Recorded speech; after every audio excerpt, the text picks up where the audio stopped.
You know I have friends who will always stand by me when this boy meets world. Hello Internet, I'm the Disney Brain and welcome to the Boy Meets World review. Last time we talked about this show, we discussed the breaking and mending of Cory and Topanga's relationship as well as the influence of the new characters on the old ones. Season 6 sees the main quartet graduate from high school and attend Pembroke together, which lends itself more to the coming of age narrative given the number of complications they must now face. Underage drinking was one thing, but that was a high school issue and things don't get any easier here as the cast inches closer and closer to adulthood. With all that said, let's jump right back into Boy Meets World and review Season 6. The season opens with His Answer and Her Answer, a two-part follow-up to the proposal cliffhanger that Season 5 left us on, and right off the bat, we're dealing with one of the most adult topics one can ever discuss, readiness for marriage, and it's a great way to start the season, mainly due to how Alan and Amy have ever-shifting reactions and responses to the situation. But through it all, they never try and sugarcoat just how big a step these two are taking, all while helping make it abundantly clear that the newly engaged couple simply does not understand the magnitude of a legal union. But they end up doing the right thing and holding off until Season 7.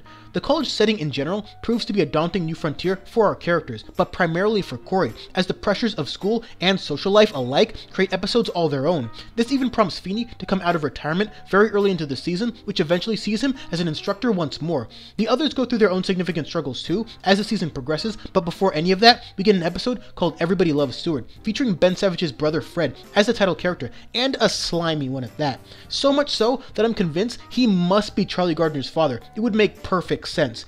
Basically, it handles the issue of a student-teacher relationship and how much distance should that relationship entail. Things go south in a hurry, and you can pretty much guess the rest. But, if nothing else, the silver lining here is that Stewart serves as an interesting contrast to Feeny. Everybody loved Stewart until they saw his true colors. Conversely, it took a lot more of a learning curve before the main trio, and eventually Eric as well, not only took to Feeny's lessons, but depended on them. This is a point more directly highlighted in Girl Meets World by Cory himself, where he teaches his class about how quick and easy things come, then go just as fast. But the truly important things have a lasting impact. So far, we've gotten some interesting peeks into college life for the friends, as well as some zany stuff from Eric, which is as good a time as any to bring up Rachel. She's a nice character, but she's almost exclusively used in this season as someone for Eric and Jack to fight over, not exactly something I'm overly fond of.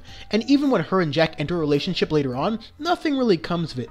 The buddy cop movie kind of dynamic that Eric and Jack share always provides its laughs, but I don't think Rachel added too much to the overall show outside of just being there. And maybe that's partly why she's the only main character to never get a Girl Meets World return. I still think that was kind of a missed chance, especially in Girl Meets Texas, since Rachel does have connections to Texas that the show briefly touches on, and if Lauren can have a son, why not her?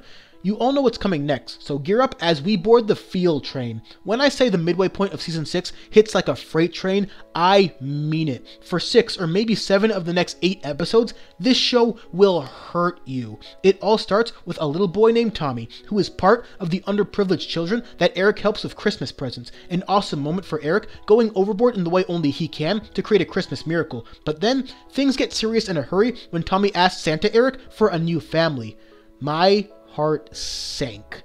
This leads to Eric wanting to do the right thing and ends up spending a lot more time with Tommy. But then, we get to maybe the most resonating episode of the entire series. Chet comes back, stating that he's here to stay this time.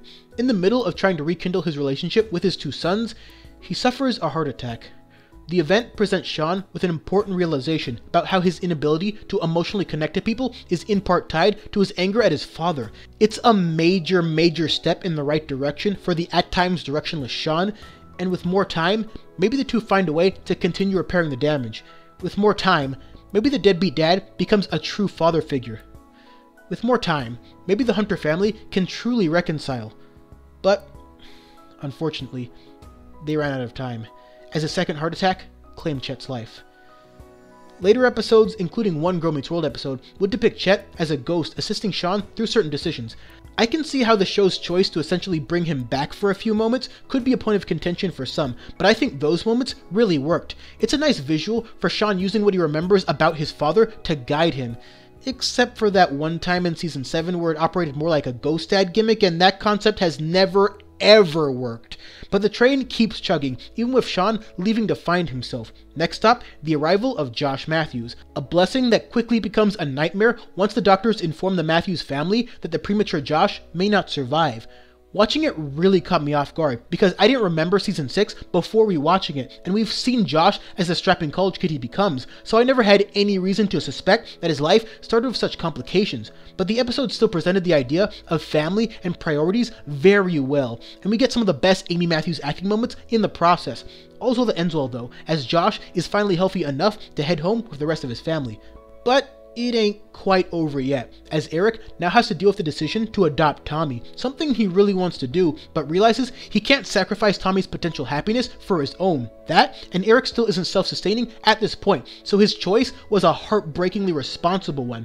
And it goes back to one of the better season 4 episodes, Uncle Daddy, where Eric wanted to stay in a relationship with a girl who had a kid, but she called it off. Here, we see Eric growing again, because this time, there is no girl. It's Eric and Eric alone who needs to realize what the situation is and do what he thinks is best. And, as we know from Girl Meets World, the kid turns out okay. Pretty potent stuff, all leading up to the largest of challenges in the realm of Cory and Topanga's relationship. She learns that her parents are going through a divorce, which forces her to question how Cory and herself could ever last. It's the perfect way to cap off a season where the real world is calling now more than ever, and the cast, as a direct result, has to deal with real world problems now more than ever. The passing of parents, adoption, marriage, the future in general, not as much focus on those topics in previous seasons, but all of the previous 5 built these characters up to the point where they could take that next step and handle these advanced challenges. The 5 episodes I would say are the best from season 6 in order from 5 to 1 are Can I Help to Cheer You, Road Trip, State of the Unions, Resurrection, and We'll Have a Good Time Then, with an honorable mention going to Her Answer for being a well executed and well acted episode on all fronts. These episodes best represent the non-linear progression of season 6 that works in its favor, and that's because the idea here is more about how life can come at you fast, and it can take things away from you in the blink of an eye. In any other show, Chet's death might have been a season finale, but I think it makes more sense that it happened right in the middle of everything, and then Josh comes along almost immediately after. But more than anything, these episodes will make you feel something, and that's what this season in its entirety does better than any season prior. Does that make it better than the others? Well, let's discuss. Season 6 is a very important season, arguably the most important season in terms of giving the characters barriers to break through. But, just like with Season 5, there are some relatively lower points as well that feel superfluous in the grander scheme of things. Look no further than an entire episode based around matching the premise of The Truman Show.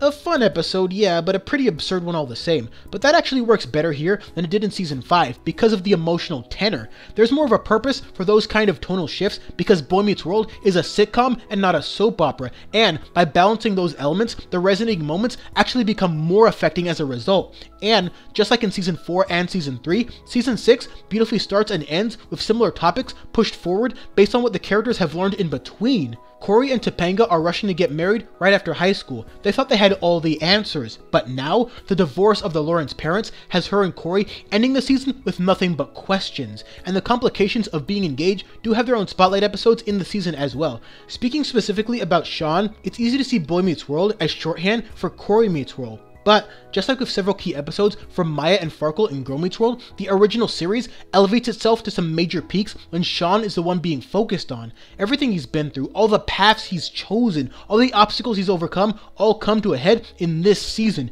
It all builds to the central struggle that has defined Sean for almost his entire life. Who is he, and what can he do to defeat his rocky past to build a better future? This show has always known exactly how to handle Sean Hunter as a layered, nuanced, and extremely complex character whose trials and triumphs help make Boy Meets World as exceptional a show as it is. But just how good is season 6? Really good, and arguably a top 2 season from where I'm standing. At its best, it's just like having to watch Riley Town, except now there are several episodes that feel just like that, if not worse, and then there are episodes that deal with the implications of those events. Pretty heart-shattering stuff. And when it's the second to last season, these kind of gut punches right to the feels hit even harder. We know these characters so well at this point, and we've seen all of the main characters grow up and mature in so many ways right before our eyes, so it's now when their pain would most likely be shared by the audience, if not before then. And as I often say, when a show can make you care about the plight of the characters within it, then it's doing something very, very right. And none of it was cheap or disposable. If anything, they brought their best writing, acting, and teleplay to the most important episodes, just like in seasons past. It provides a great first look into real adulthood, requiring everything the cast has learned in seasons past before we say goodbye in season 7. And speaking of which, when the Boy Meets World reviews return for the final time, we'll take a look at the parting season and discuss just how good it really was. And of course, thanks for watching. That's why I'm here. What do you need, Tommy? What can I do for you? Do you think I can have parents for Christmas?